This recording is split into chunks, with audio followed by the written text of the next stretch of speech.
Chapter 14. Woe. The story came out on a Wednesday during the first week of September. In the cool morning air, I meandered down our gravel driveway, reaching out to brush dew from the grasses on both sides, and hiked into town for a copy of the newspaper. It was there, right on the front page of the lifestyle section. Local Man Leads Volunteers in Historic Cemetery Restoration, by Kenneth Ball, staff writer. Daleville, Indiana. Zane Truax grew up hearing the stories about Hauser's Wood Cemetery, horrific tales of ghostly apparitions, satanic rituals, and desecrated graves. But the real horror, according to Truax, was the current condition of the legendary graveyard where many early settlers of Salamone County are interred. Now this Broadacre man, 24, is trying to make things right. It's about respect, Zane says. Those people were important to the history of the area, but their final resting place has been abused and forgotten. Earlier this year, Mr. Truax launched an all-volunteer project to restore the damaged cemetery, first seeking permission to do the work from the Daleville Town Council, then posting flyers asking for help in local schools, restaurants, and stores. Over the course of several months, Truax and his group of volunteers, who refer to themselves as Zane's Legion, have cut grass, cleaned headstones, and removed graffiti. Zane credits the daughter of prominent local developer Robert Hackett with sparking his interest in preservation. I met Wisteria on my first trip to Hauser's Wood. I thought she was a ghost, actually, Zane laughs. Later on, she introduced me to the beautiful old farmhouses in what used to be Carterville. But not all members of the Hackett family are preservation-minded. Those same buildings are scheduled to be demolished, making way for new development in North Broadacre, Hackett Associates' exclusive planned community. Once his cemetery restoration work is complete, Truax plans to set his sights on preventing the destruction of this important piece of local history. Those who forget the past are doomed to repeat it, and how can we remember the past if Hackett Associates keeps knocking it down? Local preservationist Joel Buxbaum of the Salamone County Historical Association told the Sun and Herald that no one from his organization had been contacted regarding archaeological or anthropological studies of the Carterville area. It's not a legal requirement by any means, said Buxbaum, but it's standard operating procedure with most real estate developers.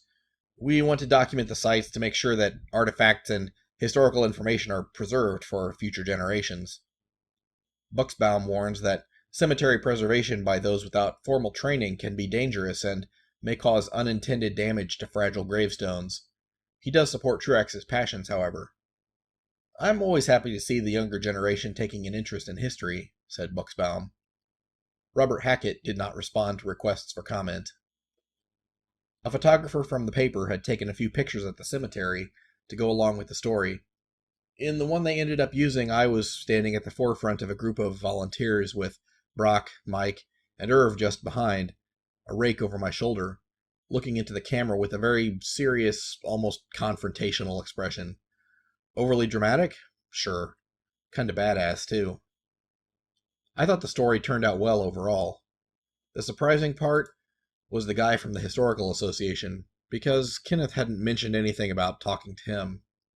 His criticism of amateur preservationists stung a bit, but I guess they have to get all the perspectives.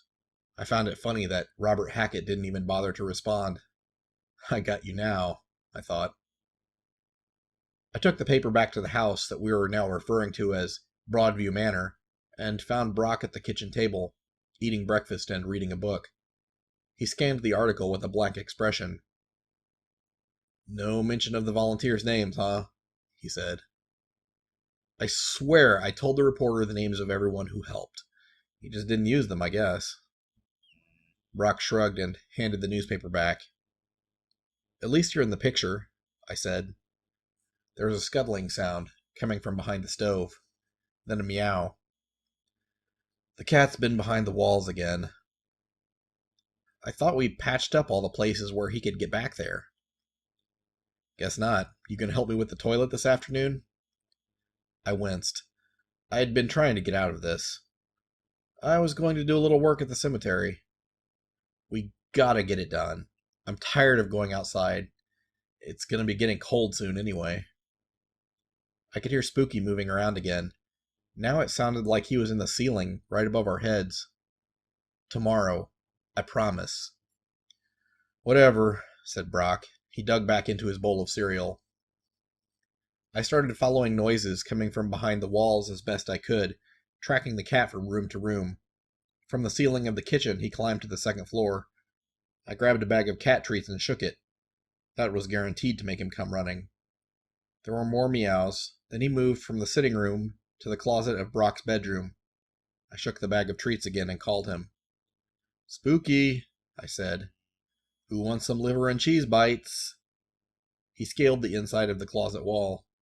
I ran upstairs to my bedroom. More claws behind the plaster, this time coming from the southwest corner of the attic.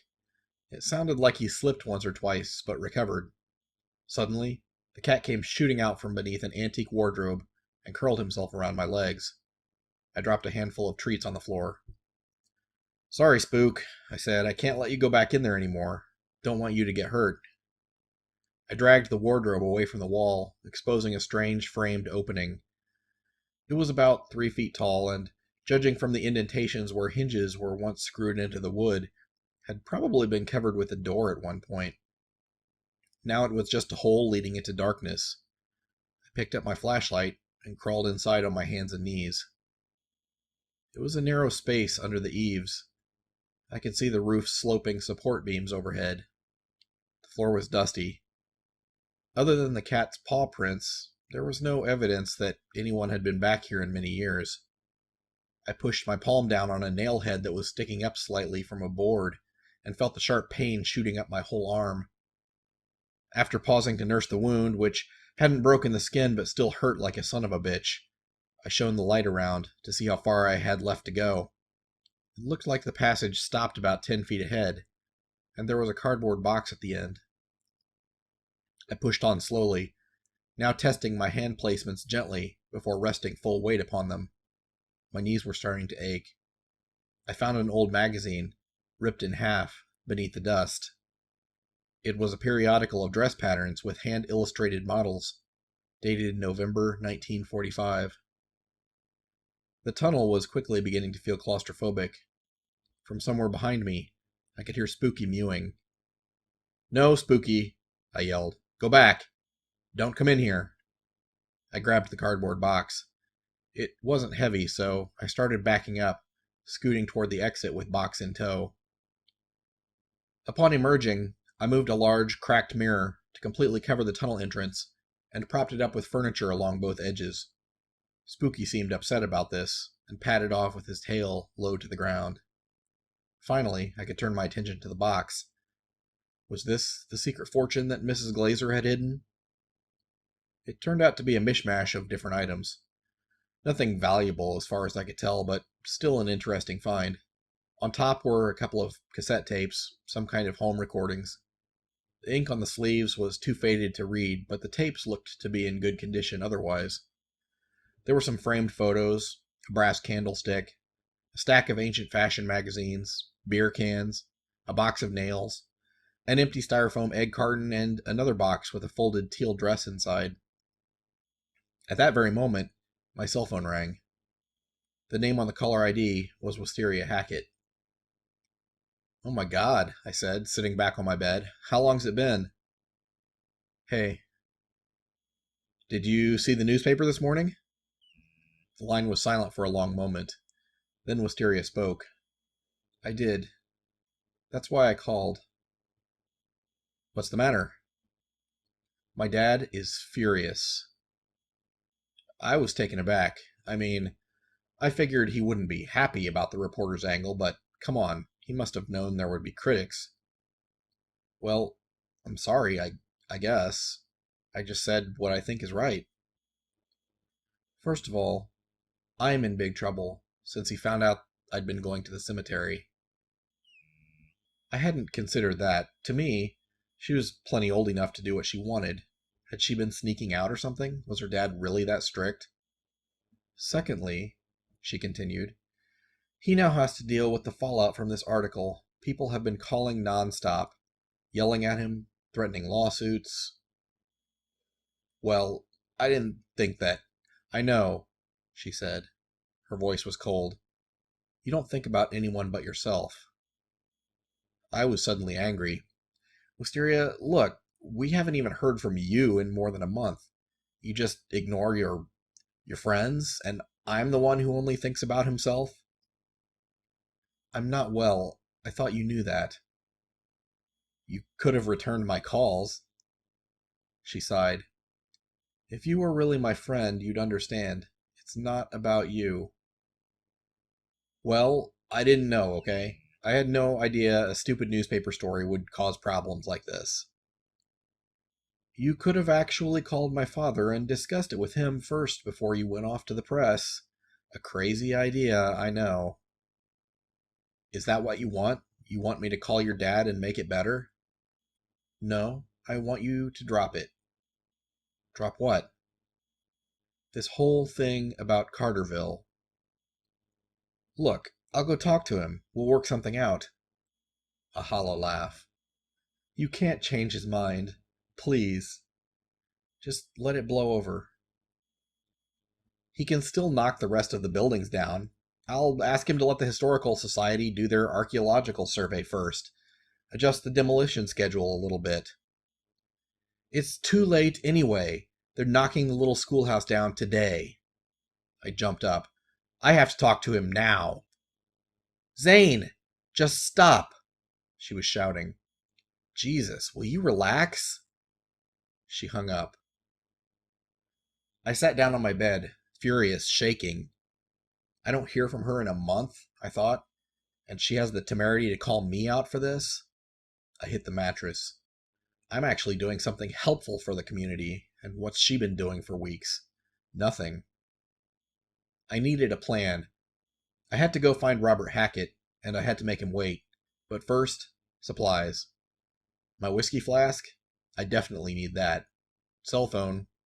Charged and ready. I looked again into the box from the secret passage. The cassette tapes? I could listen to those on the way. I grabbed them, along with my headphones and an old 1980s personal cassette player that I'd found among Mrs. Glazer's junk. I saw the teal dress in its cellophane windowed box and thought, Wisteria. Nope. I was too angry with her. Brock probably wouldn't give me a ride. He was already upset that I wasn't helping with the toilet, and I didn't even want to ask. I'd have to think of something else. Riding my bike all the way to North Broadacre would take too long, so that was out. It was almost noon on a workday, and finding someone else with an available car could be a problem. I caught a view of myself in the cracked mirror. I was wearing a pair of raggedy cargo shorts and a dirty polo shirt. I'd need something classier if I wanted to make a good impression on a big-time real estate developer. A suit? Nah, too formal. I finally decided on a fresh pair of khakis, a blue Oxford shirt, and my least worn-out black dress shoes. Then it hit me. Irv. Irv had his own car. I had his phone number, and he might be around in the middle of the day. I sat back down on the bed to make the call, pulling on my shoes at the same time. The teal dress was still staring me in the face, giving me ideas. Nope. She didn't deserve it. The phone rang a couple of times before Irv answered. Irv's whorehouse. Irv. Hey. I need a big favor. This is Zane. What's up, buddy? I need a ride to North Broadacre. Well, I don't know. I got all these daytime talk shows to watch. They're about to show this midget girl's paternity test results. Come on, dude, for real. Yeah, fine. Darla's got to go to the doctor in a couple hours, though. How long is this going to take? Just drop me off. You'll be back to the midgets in half an hour. Irv agreed, and I gave him the address. Just as I was about to head out, I caught the dress watching me again, and sighed. I took it out of the box and let it unfold. It was a 1960s mod-style dress, with a short skirt and long sleeves. It had wide white stripes around the waist and a matching Peter Pan collar. I knew Wisteria would like it. No idea if it would even fit, but she knew how to have things altered. I put it back in the box, and hunted around for a piece of paper. My note read, Wisteria, I don't mean to cause trouble, but I have to talk to your dad. Found this in the attic and thought of you. Forgive me? Zane. I folded the paper in half and stuck it inside the dress box, which I sealed with shipping tape.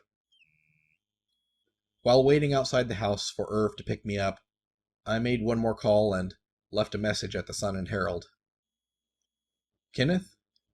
This is Zane. I saw your article in the paper this morning. It was great.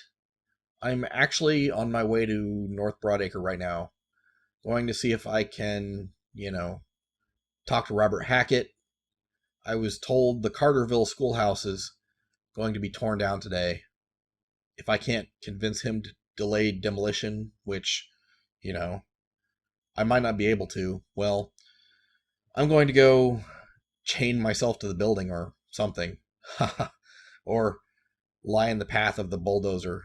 Whatever. Just thought you might want to know because it could be a good story. Okay, that's it. Most of the car ride I spent drinking, preparing myself to meet this guy Robert Hackett, who I'd built up in my mind to be some sort of epic figure. Irv sure didn't mind, and Darla was in the back strapped into her rear-facing car seat, so she had no idea what was going on. My confidence was running high. I'd been to North Broadacre enough times with Wisteria that all the gate attendants knew me. Charlie gave Irv and his rusty car the side eye, but said nothing. I showed him the dress for Wisteria, and we were in. Having eaten no breakfast that morning, I was pretty well hammered by the time we arrived at the first bank of North Broadacre, where we had dropped off Wisteria that first day we met. I thanked Irv profusely as he drove away. Inside an alcove was a glass door, keeping me from a stairwell leading to, I assumed, the Hackett residence. It wouldn't open. There was a single mailbox on the wall with no name on it. I figured that was as close as I was going to get, so I scribbled Wisteria Hackett on the dress box and leaned it up against the door where someone would find it. I strode purposefully into the bank, throwing the doors open a little harder than I intended. A loud clang reverberated through the marble lobby, and all the tellers turned to look at me. No problem, I thought. I got this. Who here can tell me where I might find a Mr. Robert Hackett? I called loudly. The bank employees seemed a little frightened. I'm not sure they even wanted to say anything. After a long silence, an older woman with short gray hair spoke up. The office of Hackett Associates is at the end of Incandenza Avenue, sir. I pointed to the woman and clicked my tongue. Thanks, babe, I said, and turned to leave. Wow, this is so easy, I thought. All it takes is a little self-confidence to get through life. I put on my headphones and popped in one of the cassettes while I walked as briskly as my wobbly legs would carry me. Incredibly, it turned out to be Veronica Glazer herself, narrating her life story from beyond the grave. Either the original recording equipment was poor, or the tapes had deteriorated in the attic, so the sound quality was pretty horrendous. There were pops and crackles. Sometimes the tape hiss completely obliterated her voice, or the audio dropped out completely. But there was still enough fidelity to get the picture, more or less. Today's October 2nd, 1978, and this is... So my arrival was a little early, and so it was very inconvenient for my mother. I was born Veronica McFarland, now Glazer, in a log cabin in the Brown County hills. Were there. They went to Bloomington to meet my father, and those first 6 years I spent desperately trying to keep up with my older brother and sister, and that was quite a job. I'd started school at Bloomington, spent my first year there, and then my mother died. The children were sent away, and I went to my uncle's to live. For the next 3 years, I helped Mrs. Gaines and got prepared for school. When my father remarried, I went back to school, and I was afraid because I was going to high school. Our home was only a couple blocks from Indiana University, so it was natural that I attend there. In my junior year, I think, A man asked if I'd marry him, by the 4th of July. I said no, but on the 1st of September I'd decide between marriage and finishing my college. I decided for the marriage. After about 10 years of just keeping house and following my husband, who moved us from Kentucky to Illinois and then back to Indiana, the war came on. I yanked off the headphones as I stepped into the plush office of Hackett Associates. It still smelled like new paint and fresh-cut lumber inside. I sauntered confidently to the front desk and drummed my fingers as I waited for the receptionist to finish up a phone call. "Can I help you, sir?" she asked. "I need to speak to Mr. Robert Hackett," I said. "Are you expected?" "Tell him it's Zane Truax." "Oh," she said, "just a moment. I'll let him know you're here." "And make it snappy," I added. Her mouth dropped open. Then she rolled her eyes and turned to punch buttons on the phone. Too much? I thought. Maybe I should tone it down a little bit. I couldn't hear what she was saying, but she was gesturing precisely. On one wall of the lobby was an architectural rendering of a neighborhood park with pool and recreation center, surrounded by homes. It was titled North Broadacre, Phase 2. The receptionist finished her call. "Mr. Hackett is at the end of the hall," she said. "Go ahead." She didn't smile or even look at me.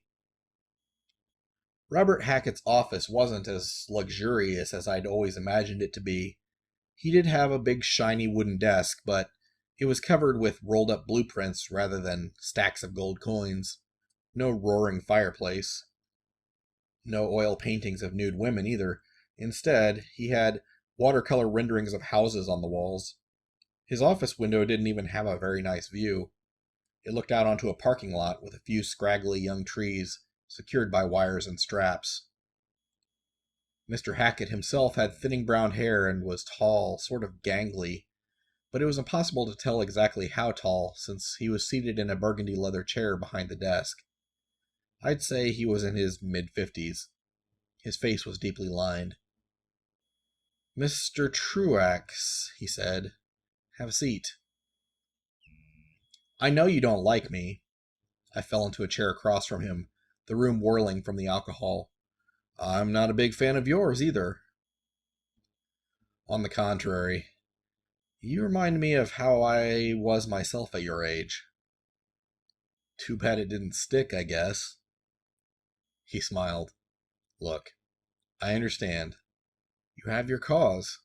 That's good. But there's a right way to go about this and a wrong way." "That's true," I said. "The right way would be to wait until the Historical Society has a chance to do their survey of the area before you knock down any more of the buildings. I understand that you were very successful with the cemetery restoration.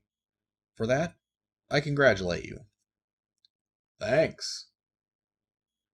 "The difference in this case is that the cemetery was public land, subject to town council overview. These buildings are owned by a private company, my company. I'm not going to let you tear down that schoolhouse today." "Mr. Truax, this is my land. It's not a democracy here. You don't get to make that decision." "I'll lay in front of the bulldozer." "And I'll ask the police to remove you. I'd really rather not go down that path, though, if it can be avoided." "I called Kenneth Ball at the Sun and Herald. He'll be out to document your tactics." Well, I didn't really know for sure. I hope that isn't just a bluff, I thought. Robert Hackett leaned back in his chair. "That's a chance I'll have to take, I suppose." He reached into his desk and pulled out a bottle of scotch, along with 2 glasses. "Drink?" I shook my head. I didn't want this guy's hospitality, and plus I was already having enough trouble staying focused due to my own whiskey. It was sort of surprising that Hackett didn't seem to notice anything amiss with me, but I'd had plenty of practice keeping myself together while drunk. Robert shrugged and poured a couple of fingers for himself. "I don't understand why you can't just wait a couple of months." In a couple of months, it will be cold. We won't be able to start any foundation work. That'll push us back into next year. So delays mean lost revenue. In the real world, we have deadlines. I was starting to get pretty heated. He was patronizing me now. There's more important things than money, Mr. Hackett. Money gives one the power to do those important things.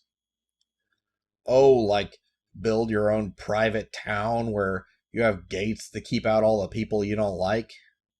Tearing down real buildings so you can have a fake Disneyland Main Street? Like destroying important pieces of history?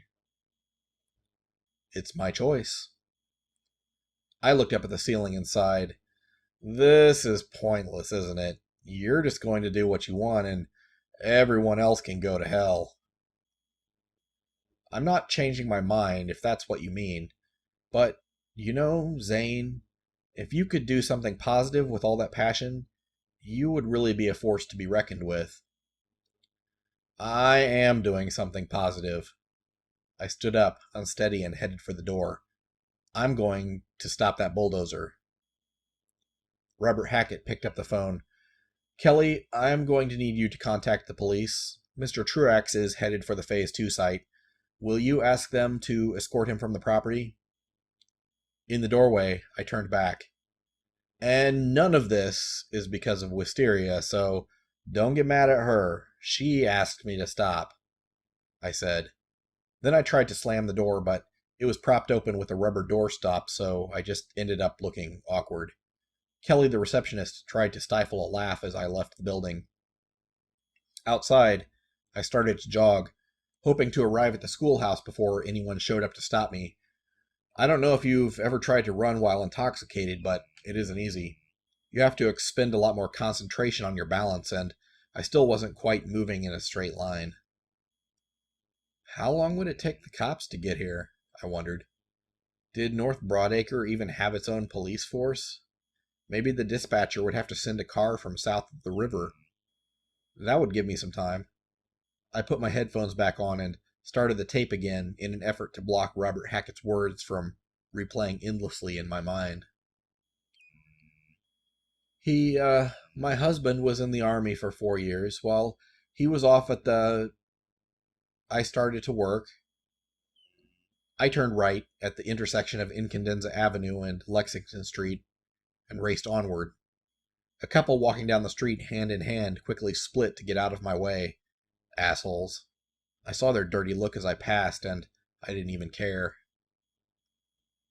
I worked as secretary in the Ford plant. I was a guard and also worked as a... I dashed through the crosswalk and headed up Main Street, past all the cartoony fake buildings in their faux historical styles. Became personnel manager at the Cornell.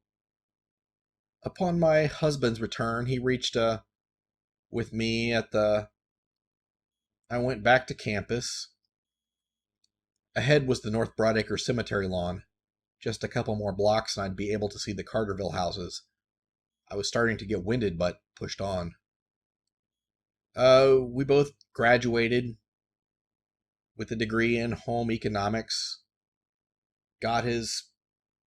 and out of town. Considering that we were glad.